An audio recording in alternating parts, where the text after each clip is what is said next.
मंच पर उपस्थित आदरणीय मुख्यमंत्री Shivraj Singh Chouhan ji, minister of state science independent charge science and technology doctor Jitendra Singh ji, Shri Om Prakash Sakhlecha ji, Rajesh Gokhale ji तथा सभी dignitaries on and off the dais, ladies and gentleman, जैसे आपने इस अभी वीडियो में देखा और जैसे इसका नाम है इंडिया इंटरनेशनल साइंस फेस्टिवल, यह त्योहार है वैज्ञानिक सोच का, वैज्ञानिक स्वभाव का और वैज्ञानिक जीवन जीने का तरीका, ये जो सब मिलके वैज्ञानिक पद्धति का उपयोग करती हैं, ये सारी हमारी लाइफ, उन सब को दर्शाने का एक प्लेटफॉर्म है।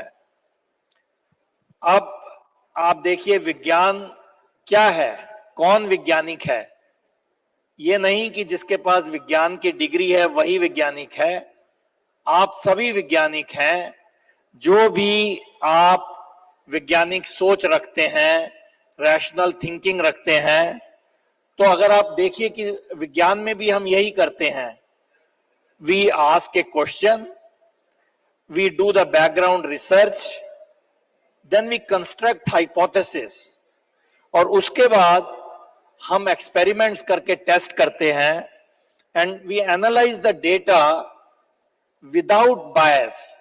Most important is without bias, and then we come out with some fundamental discoveries.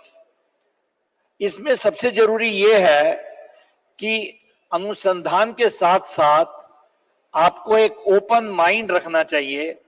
हो सकता है कि जो आपने नतीजा निकाला कुछ सालों में और शोध के द्वारा उसको आप चैलेंज भी कर सकते हैं, और हम सबको ये इसके लिए ओपन रहना पड़ता है कि science is not a static subject.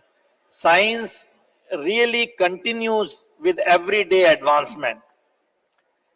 और वैज्ञानिक स्वभाव ये है, क्योंकि अगर आप देखिए कि एक प्रगतिशील समाज को अगर हमने सामने लाना हो तो अंधविश्वास और तर्कहीन प्रथाओं से हमें मुक्ति होनी होगी, जिसमें भारतवर्ष ने बहुत बहुत ज्यादा प्रगति की है कुछ पिछले वर्षों में। विज्ञान में सब समान है, सब विचार देश की हर की तरक्की के लिए कार्यान्वित हैं, चाहे वो तरक्की या वो तरक्की सामाजिक हो या किसी भी प्रकार की टेक्नोलॉजी तरक्की हो। इन सब में साइंस, टेक्नोलॉजी और इनोवेशन का मिलके जो रूप आता है वही बहुत जरूरी है। अगर आप देखिए कि अभी क्या हो रहा है हमारी तरफ संसार में, साइंस, टेक्नोलॉजी और इनोवेशन बहुत ही रफ्तार से आगे बढ़ रही हैं। और जैसे आपने इस वीडियो में देखा कि कैसे हम 86 से 41 इनोवेशन इंडेक्स में आ गए, हमें बहुत और आगे जाना है। और मुझे उम्मीद है कि इस नेतृत्व में और हम आप सबके साथ मिलकर इसको हासिल कर पाएंगे। एक और बहुत जरूरी चीज है जो हमारे आदरणीय प्रधानमंत्री जी ने कमिट की है और कही है कि कार्बन नेट जीरो बाय 2070। ये हम सबकी कमिटमेंट है कि इसके लिए हम काम करें। This commitment would also drive the innovation in years to come।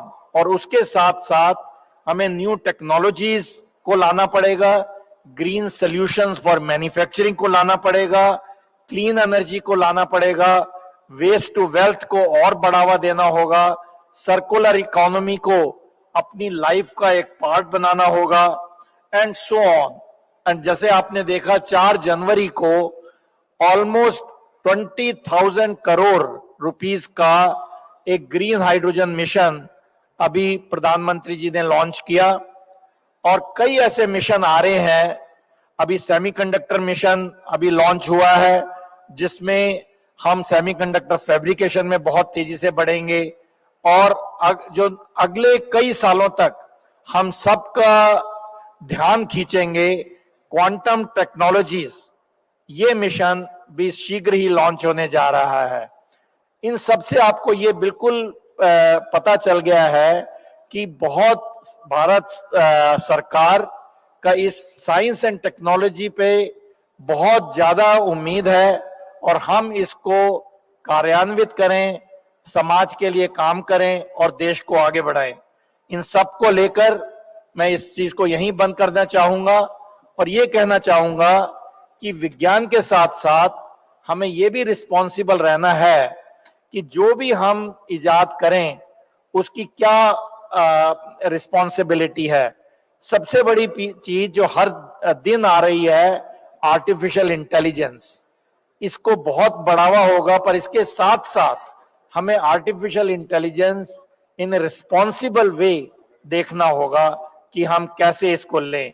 तो दोनों तरफ से हमें आगे बढ़ना होगा, समाज को आगे बढ़ाना होगा और ये भी देखना होगा कि जो विज्ञान की आविष्कार हैं वो समाज के हित के लिए हों, ना कि समाज के अगेंस्ट हों। इन सबको लेकर ये जो फेस्टिवल 4-5 दिन का है, आप देखेंगे इसमें बहुत नई चीजें हुई हैं और मैं डीबीटी राजेश गोखले जी और उनकी टीम को बहुत बधाई देता हूं और सारे साइंस डिपार्टमेंट को बधाई देता हूं जिन्होंने डॉक्टर जितेंद्र सिंह जी के नेतृत्व में इस प्रोग्राम को बनाया। Thank you very much and God bless you.